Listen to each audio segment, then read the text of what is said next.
ওনার বাচ্চার যে সমস্যাগুলো ছিল আমি বলি, উনি করবে, লেখা আছে আমার এখানে। সেটা হলো খুব ঘন ঘন প্রস্রাব হতো, তাই তো? এরপর প্রস্রাবে প্রচন্ড জ্বালাপোড়া হতো এবং 2-2.5 বছর থেকে।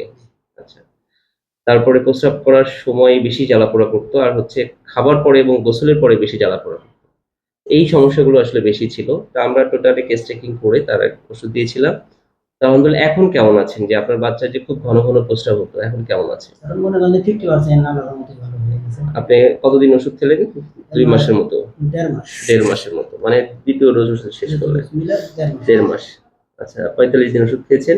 আর জ্বালাপোড়াটা কত % আছে? জ্বালাপোড়া নেই। জ্বালাপোড়া নাই। তার মানে আগে যে 100%।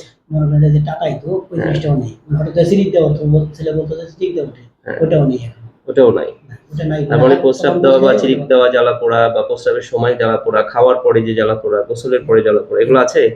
নাই, খাওয়ার পরে প্রচন্ড পরিমাণ মানে যে পেশাব হতো খুব ঘন ঘন। এখন দেখা যায় যে আগে 10 বার হতে যায় 5-6 বার।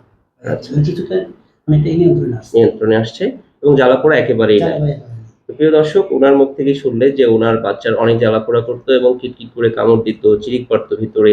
তো সেই সমস্যাগুলো মাত্র এই দ্বিতীয় ডোজ ওষুধে এখন মোটামুটি ওগুলো কিছুই নাই। জাস্ট